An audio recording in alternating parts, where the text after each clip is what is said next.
నమస్తే అండి. నమస్తే సార్. ఏ ఊరండి? గుర్జేపల్లి అండి, ప్రకాశం జిల్లా ఎర్రగొండపాలెం మండలం, ఆదిమలప సురేష్ నియోజకవర్గం. ఇప్పుడు కొత్త అతను వచ్చాడు మీకు తాడిపత్రి చంద్రశేఖర్ వచ్చాడండి.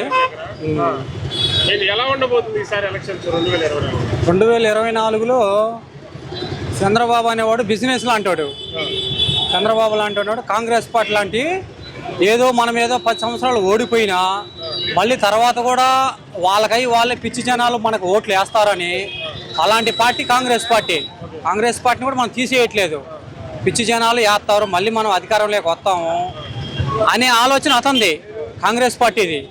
అయితే జనాలు ప్రజలు ఏంటంటే మా నాన్నల కారు పోయింది, పోయిన తర్వాత వాళ్ళ పిల్లలు వచ్చారు, వాళ్ళకు గతం మర్చిపోయారు, తర్వాత మళ్ళీ మార్పు వచ్చింది అనుకుంటారు. రాజకీయం అనేది అలా చేయకూడదు. మనకు మన నాన్న ఉన్నాడు, మన చేసిన పద్ధతి ఎలా ఉందో అలా నడుచుకోవాలి.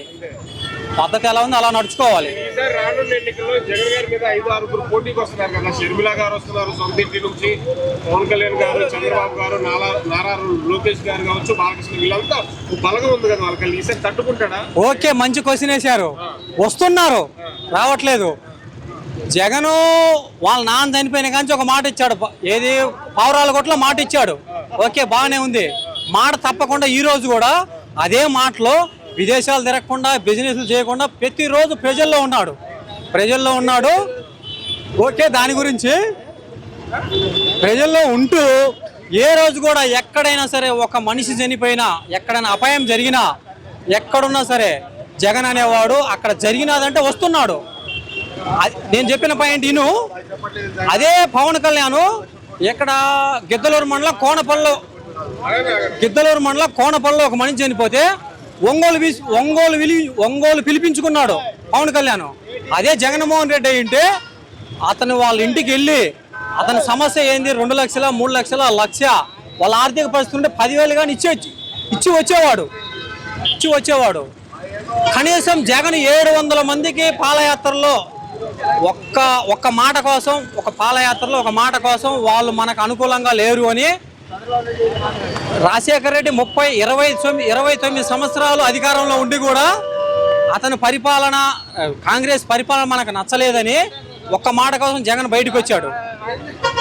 ఇప్పుడు షర్మిల గారు సొంత చెల్లెలే కదా, కాంగ్రెస్ పార్టీలో జాయిన్ అయ్యి జగన్ గారిని పెడుతుంది కదా. ఓకే, మంచి క్వశ్చన్ వేశారు. ఇప్పుడు షర్మిల అనేది మన కుటుంబం. షర్మిల ఏమనింది ఒకప్పుడు, జగన్ నన్ను ప్రేమించేవాడు ఎవడంటే జగన్మోహన్ రెడ్డి ఒక్కడే అనింది షర్మిల. అదే మాట మీనుండు. నీకేదన్నా ఈ కుటుంబంలో నువ్వైనా నేనైనా కుటుంబంలో ఒక ఇబ్బంది వచ్చిందంటే, నీకు ఇబ్బంది వస్తే నువ్వు ఇంట్లో కూర్చో, నీకు విలువ ఉండిద్ది. షర్మిల అనేది బయటకు వచ్చి ఈ వాక్యాలన్నీ మాట్లాడకూడదు.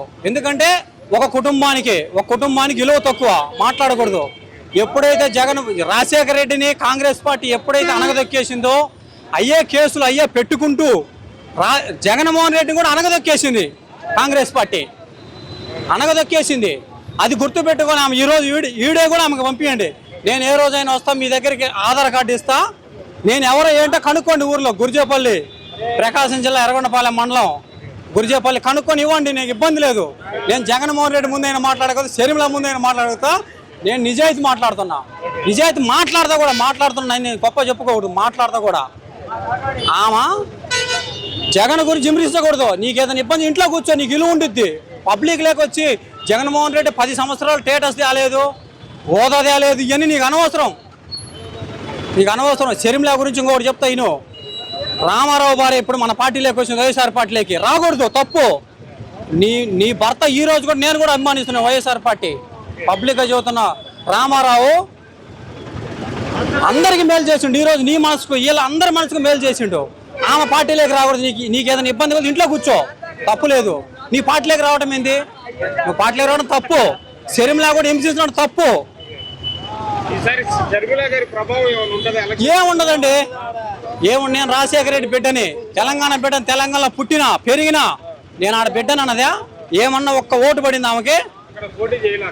పోటీ చేయలేదండి. తప్పు కదా అది. నేను చెప్పినాక నీకు ఏదన్నా అవకాశం ఇంట్లో కూర్చో, నీకు విలువ ఉండిద్ది. నువ్వు ఆడ ఎందుకు చేసినావు, వీడికి ఎందుకు వచ్చినావు, మళ్ళీ విమర్శిస్తున్నావు. రేపు నీ కొడుకు పెళ్ళి ఉంది, నువ్వు ఆడ జగన్మోహన్ రెడ్డి 10 సంవత్సరాల నుంచి ఎవరిని ఎలా పెట్టాలా ఏంటి, ప్రజలకు మంచి జరుగుతుందా లేదా, ఒక్క ఎమ్మెల్యేకి కూడా ఒక్క అవకాశం కూడా ఇలా ప్రజలకు ఏం కావాలో నేనున్నా, డైరెక్ట్ నేనున్నా. ఈరోజు మా సురేష్ ఉన్నాడు, ఆదిమూలపు సురేష్, అతన్ని మేము అందరం మా నాయకులు మొత్తం సురేష్ తప్పుడోడు కాదు, జగన్మోహన్ రెడ్డి ఏం చేస్తున్నాడో అదేనమ్మా. నా దగ్గర ఏం లేదు. కొండేపు ఎందుకు పంపించాడు, నా దగ్గర ఏం లేదు. కాకుంటే నాయకులను ఎవరిని సంపాదించుకున్నట్ల ప్రజలకు ప్రతి మానవుడికి మంచి జరుగుతుంది, ప్రతి మానవుడికి మంచి జరుగుతుంది. గవర్నమెంట్లో బ్రహ్మాండంగా ఉన్నాయండి. నేను ఇప్పుడు కూడా జగన్మోహన్ రెడ్డి ఇక్కడ నా పేరు, ఇక్కడ నాకు పేరుంది, జగన్మోహన్ రెడ్డి పేరుంది ఇక్కడ. జగన్మోహన్ రెడ్డికి ఈరోజు కూడా ఏం చెప్తున్నా, సార్ జగన్మోహన్ రెడ్డి ఏడు మా కుర్రోడు నిన్న జగన్మోహన్ రెడ్డి తాడేపల్లి కనపడితే ఏం చెప్పా, దగ్గరికి వెళ్ళా, పోలీసులను లెక్క చేయకుండా వెళ్ళా.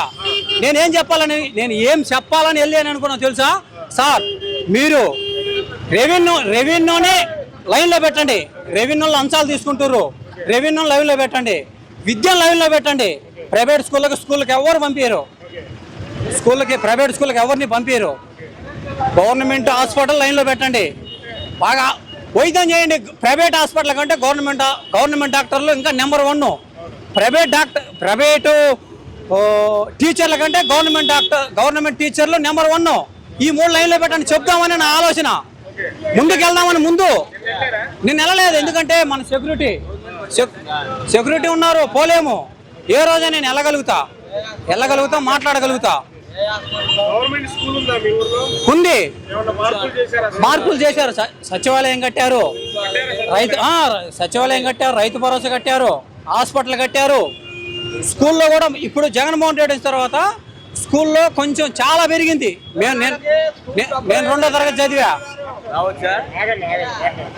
తరగతి చదివానండి. ఈ రోజు కూడా గవర్నమెంట్ స్కూల్ చాలా బాగుంది. ఎందుకంటే ఏదైనా తేడా జరిగితే జగన్మోహన్ రెడ్డి దాకా వెళ్తుంది. ప్రతి మానవుడు జగన్మోహన్ రెడ్డి కాడికి వెళ్తుండే. ఎందుకంటే ఈ వ్యవస్థ సరిగ్గా పనిచేయట్లే. నేను ఇది కూడా చెప్తున్నా జగన్మోహన్ రెడ్డికి, సార్ మీరు ఇంకా మార్పు తేవాలి, ఇంకా ముందు చేయట్లే. ఏది రామారావు టైంలో అంటే ఆ రోజుల్లో గతం తెలియదు జనాలకి, రామారావు టైంలో గతం తెలియదు, కొంచెం తెలిసింది చంద్రబాబు టైంలో. జగన్మోహన్ రెడ్డి వచ్చిన తర్వాత పూర్తిగా తెలుస్తుంది, తెలివి మీరిపోయారు. జగన్మోహన్ రెడ్డి మీద ప్రతి మానవుడు ఎందుకు ఈరోజు జగన్మోహన్ రెడ్డి అంటే కొంచెం కోపంతో ఉన్నారంటే ఏమంటే ఎందుకంటే పని చేసుకునే వాడికి డబ్బులు ఎందుకు ఇస్తుండు, అవి ఇవ్వకుండా ఇంకో కొంచెం ఉపయోగపడేదానికి డబ్బులు ఖర్చు పెట్టండి, ఇంకోదానికి ఖర్చు పెట్టండి, బాగుపడతారు అని అది ఒక్కటే కోపం. కానీ రేపు ఓటేసే ముందు జగన్మోహన్ రెడ్డికే ఓటేస్తారు. జగన్మోహన్ రెడ్డి ఇంకొక 5 సంవత్సరాలు కానీ గెలిచాడంటే చాలా మార్పులు వస్తాయి. తాడిపత్రి చంద్రశేఖరే.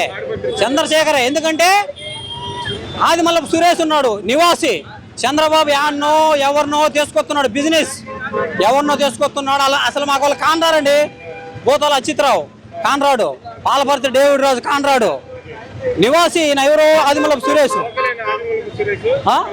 లోకలు, మార్కాపురం లోకలు. ఈరోజు తాడిపత్రి చంద్రశేఖర్ ఎర్రనపాలెం వచ్చాడంటే ఏమండి ఈయన సైడ్కి వెళ్దాంపా, ఏమండి ట్రాఫిక్ అయితే సైడ్కి వెళ్దాంపా, ఇబ్బంది లేదు, సైడ్కి వెళ్దాంపా, ఓకే ఇబ్బంది లేదు, వెళ్దాంపా. నిజాయితీ అనేది 4 గోడల మధ్య ఉన్న బయటకు వచ్చింది, 4 గోడల మధ్య ఉన్న బయటకు వచ్చిందండి నిజాయితీ.